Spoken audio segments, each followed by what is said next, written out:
وَلَقَدْ أَهْلَكْنَا مَا حَوْلَكُم مِّنَ الْقُرَىٰ، اور ہم نے تو ہلاک کیا ہے بہت سی بستیوں کو جو تمہارے ہی ارد گرد آباد تھیں۔ میں وہ نقشہ بنا کے بھی آپ کو دکھا چکا ہوں کہ یہ تمام جو احقاف یہ گویا کہ مکے کے جنوب مشرق میں تھے، سمود کا علاقہ جو ہے مکے کے شمال میں تھا، اسی شمال کے رخ پر جو ہے پھر وہ مدین کا علاقہ، اور پھر یہ کہ ادھر ڈیڈ سی کے ساتھ ساحل پر اس کے بھی اب حال ہی میں خبر آئی ہے کہ اس کے بھی جو کھنڈرات وغیرہ ہیں وہ بحرۂ ڈیڈ سی جو ہے بحرۂ مردار اس کے اندر پانی کے نیچے وہ موجود ہیں، ابھی ان کی تلاش ہو گئی ہے، وہ نکل آئے ہیں، مطلب یہ کہ ان معلوم ہو گئے ہیں، انکشاف ہو گیا ہے۔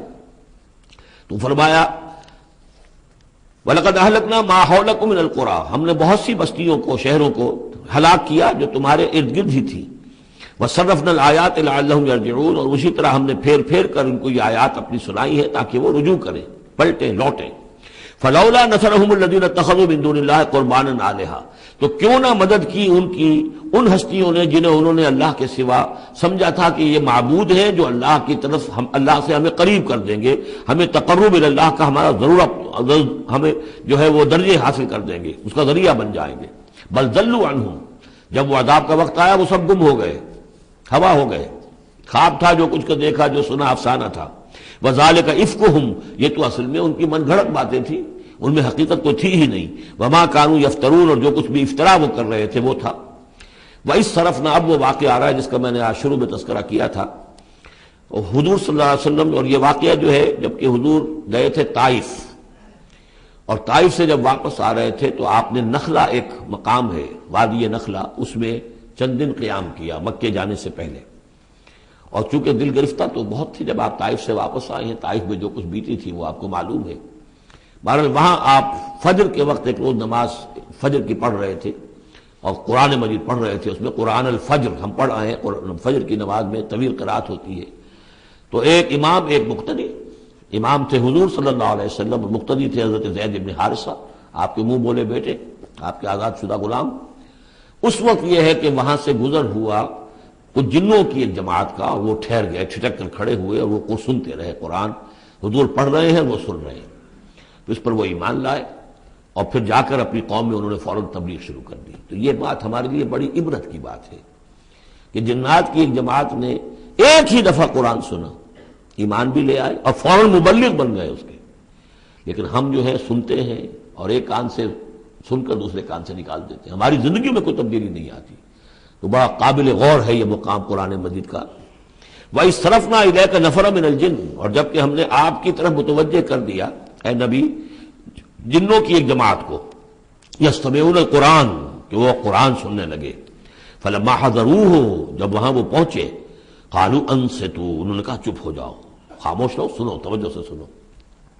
اب دیکھیے جو بات قرآن مجید میں آئی ہے وَإِذَا قُرِئَ الْقُرْآنُ فَاسْتَمِعُوا لَهُ وَأَنصِتُوا، معلوم ہوتا ہے کہ یہ وہ ان جنات میں سے تھے کہ جو طبعاً نیک تھے، شریف تھے، اس اعتبار سے ان کے اندر وہ جو مادہ تھا وہ موجود تھا، بلکہ آگے چل کر معلوم ہوگا کہ وہ حضرت موسیٰ علیہ السلام کے ماننے والے تھے، ان پر گویا کہ وہ اہل کتاب جنات تھے۔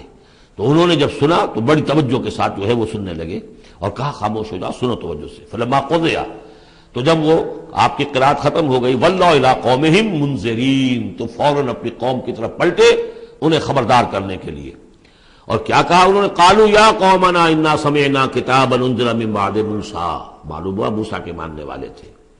اے ہماری قوم کے لوگوں، ہم نے سنا ہے، ہم نے کتاب سنی ہے جو نازل ہوئی ہے اب موسیٰ کے بعد، کتاب جو نازل ہوئی ہے موسیٰ کے بعد وہ قرآن ہی ہے۔ اگرچہ ہم مانن کہہ دیتے ہیں عرفاً، وہ انجیل کو بھی کتاب، لیکن کتاب کا لفظ میں نے بارہا آپ کو بتایا ہے کہ شریعت کے لیے آتا ہے، کتاب قوانین کے لیے آتا ہے، کتب علیکم کتب علیکم کتب علیکم، نماز بھی ہے کتابا موقوتا، عدت کے لیے آیا حتیٰ یبلغ الکتاب اجلہ، تو شریعت کے احکام کے لیے جو ہے وہ اصل میں یہ لفظ خاص ہے۔ تو تورات چونکہ شریعت کی حامل تھی، اور قرآن پھر شریعت دوسری جو آئی ہے موسیٰ کی شریعت کے بعد وہ شریعت محمدی ہے صلی اللہ علیہ وسلم۔ ورنہ ظاہر بات ہے کہ ان کے علم میں ہوگا کہ حضرت عیسیٰ بھی آئے اور وہ ایک کتاب تو لائے، لیکن یہ کہ اس میں شریعت نہیں۔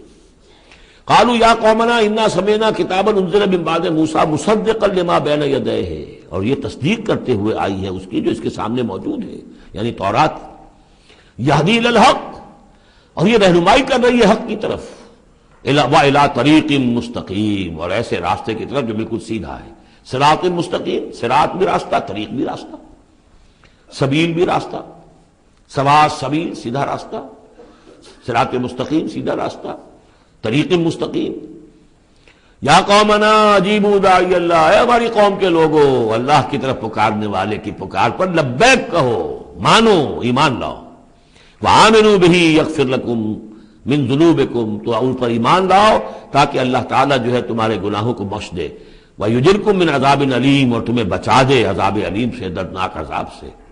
وَمَن لَّا يُجِبْ دَاعِيَ اللَّهِ فَلَيْسَ بِمُعْجِزٍ فِي الْأَرْضِ، اور جو نہیں لبیک کہتا اللہ کی طرف پکارنے والے کی پکار پر، تو وہ پھر فَلَيْسَ بِمُعْجِزٍ، وہ اللہ تعالیٰ کو ہرا نہیں سکے گا، شکست نہیں دے سکے گا زمین میں۔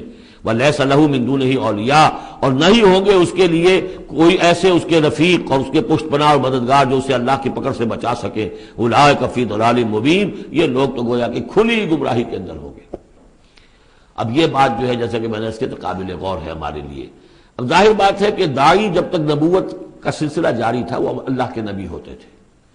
اب حضور کے بعد اب داعی جو ہوں گے وہ امت میں سے ہوں گے، کوئی اٹھے گا اللہ کا بندہ، پھر دین کی دعوت دے گا، پھر قرآن کی طرف بلائے گا، پھر لوگوں سے کہے گا کہ آؤ چلو اس راستے پر چلو، اللہ کے دین کا راستہ یہ ہے، اقامت دین کی جد و جہد میں لگو، اس کے لیے اپنے تن بندھن لگاؤ۔ ان صلاتی و نسکی و محیای و مماتی للہ رب العالمین۔ اب نبی تو کوئی نہیں آئے گا سوائے ان کے جو دجال ہیں، جھوٹے نبی ہیں جنہوں نے دعوے کیے ہیں، وہ تو چھوڑ دیجیے ان کو، لیکن نبی نہیں آنے والا، نبوت کا دروازہ بند ہو چکا۔ لیکن دعوت اللہ کا دروازہ بند نہیں ہوا ہے، اس کا سلسلہ بند نہیں ہوا، بلکہ اب تو اس امت کے ذمے بحثیت مجموعی کو ذمہ داری لگا دی گئی۔ وَكَذَلِكَ جَعَلْنَاكُمْ أُمَّةً وَسَطًا لِتَكُونُوا شُهَدَاءَ عَلَى النَّاسِ وَيَكُونَ الرَّسُولُ عَلَيْكُمْ شَهِيدًا، تمہارے ذمے ہے۔ كُنتُمْ خَيْرَ أُمَّةٍ أُخْرِجَتْ لِلنَّاسِ تَأْمُرُونَ بِالْمَعْرُوفِ وَتَنْهَوْنَ عَنِ الْمُنكَرِ وَتُؤْمِنُونَ بِاللَّهِ أَوَلَمْ يَرَوْا أَنَّ اللَّهَ الَّذِي خَلَقَ السَّمَاوَاتِ وَالْأَرْضَ وَلَمْ يَعْيَ بِخَلْقِهِنَّ، کیا انہوں نے دیکھا نہیں، غور نہیں کیا؟ وہ اللہ جس نے آسمانوں اور زمین کی تخلیق فرمائی اور وہ تھکا نہیں، ہارا نہیں اس سے، ان کی تخلیق سے، یعنی جیسے کہ سورہ قاف میں ہم پڑھیں گے افعینا بالخلق الاول، کیا ہم عاجز آ گئے ایک دفعہ بنانے کے بعد؟ ہماری ساری جو بھی کریٹو ایکٹیویٹی تھی اور کریٹو پوٹینشیل ہمارا ختم ہو گیا، ایگزاسٹ ہو گیا، ہم دوبارہ نہیں بنا سکتے تمہیں۔ تو لم یا بخلقہن، وہ عاجز نہیں آ گیا ان کی تخلیق سے، اب اس کی جو خلاقی کی قوت ہے وہ ختم نہیں ہو گئی ہے۔ بقادر علی ان یحیی الموتیٰ، تو کیا وہ قادر نہیں ہوگا اس پر کہ مردوں کو زندہ کر دے؟ بلا، کیوں نہیں، انہ علی کل شیء قدیر، یقیناً وہ ہر چیز پر قادر ہے۔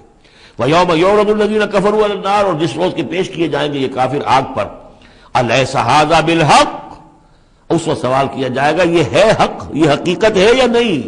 تم ڈھکوسلا کہتے تھے، تم کہتے تھے کہ ایسی ہمیں دھونس دی جا رہی ہے، کوئی جہنم وغیرہ نہیں، کوئی حساب کتاب نہیں، کوئی جزا و سزا نہیں، کوئی باس بادل موت نہیں، الیس ھذا بالحق، کیا یہ حقیقت نہیں ہے؟ قالوا بلا وربنا، وہ کہیں گے کیوں نہیں، ہمارے پروردگار تیری قسم یہ حق ہے۔ قال فذوقوا العذاب بما كنتم تکفرون، تو اللہ فرمائے گا چکھو اس عذاب کا مزہ اپنے اس کفر کی پاداش میں جو تم کرتے رہے۔ فاصبر، اب آخری بات حضور سے، فاصبر کما صبر اولو العزم من الرسل، اے محمد صلی اللہ علیہ وسلم آپ بھی صبر کیجئے جیسے کہ ہمارے اولو العزم رسول آپ سے پہلے صبر کرتے رہے۔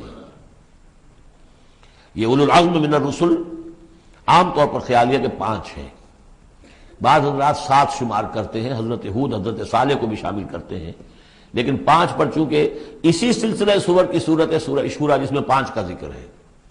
شرع لکم من الدین ما وصى به نوحا والذی اوحینا الیک وما وصینا به ابراہیم وموسیٰ وعیسیٰ، حضرت نوح، حضرت ابراہیم، حضرت موسیٰ، حضرت عیسیٰ اور حضرت محمد صلی اللہ علیہ وسلم علیہ السلام، یہ اولو العزم من الرسل ہیں۔ اور اس میں جو یوں سمجھیے کہ عزم اور صبر کا معاملہ جو ہے اس میں حضرت ایک اعتبار سے حضرت نوح سب سے آگے ہے، 950 برس تک جو ہے انہیں صبر کرنا پڑا، فلبث فیہم 1000 سنۃ الا 50 عاما۔ اور ایک ذاتی تکلیف اس میں حضرت ایوب علیہ السلام، ان کو جو کوفت ذاتی تکلیف، بیماری، نہایت ہی تکلیف دہ بیماری، تو اس میں ان کا صبر ایوب اس اعتبار سے مشہور ہے۔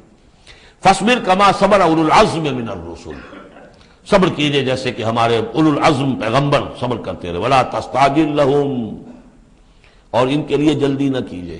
کیا مطلب؟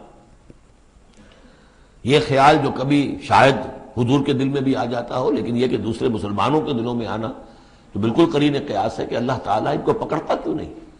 یہ کس طریقے سے بلال کو کیسے مار رہا ہے یہ امیہ ابن خلف، اللہ تعالیٰ اس کا ہاتھ چھل کیوں نہیں کر دیتا؟ وہ تو علی کل شیء قدیر ہے، اور اس قوم کو کب تک یہ مہلت دی جائے گی؟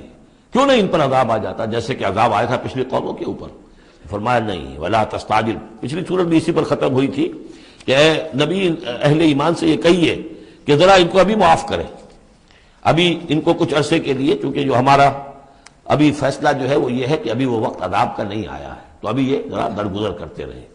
وہی بات یہاں خاص طور پر واحد کے صیغے میں خطاب کر کے حضور سے کہی جا رہی ہے، فاصبر کما صبر اولو العزم من الرسل ولا تستعجل لهم، تستعجل لهم ان کے لیے جلدی نہ کیجیے، کانہم یوم یرون ما یوعدون، جس دن کے یہ دیکھیں گے اس عذاب کو، جب عذاب آئے گا تو ایسے محسوس کریں گے لم یلبسوا الا ساعۃ من نہار، کہ نہیں رہے تھے مگر دن کی کسی ایک حصے میں، ایک گھڑی دن کی صرف۔ بلاغ یہ ہے پہنچا دینا، ھذا بلاغ، لیکن ھذا یہاں پر محذوف ہو گیا، ھذا بلاغ، بلاغ یہ پہنچا دینا ہے۔ فہل یہلک الا القوم الفاسقون، تو ہلاک تو وہی کیے جائیں گے، کون ہلاک کیا جائے گا سوائے ان کے کہ جو نافرمان لوگ تھے۔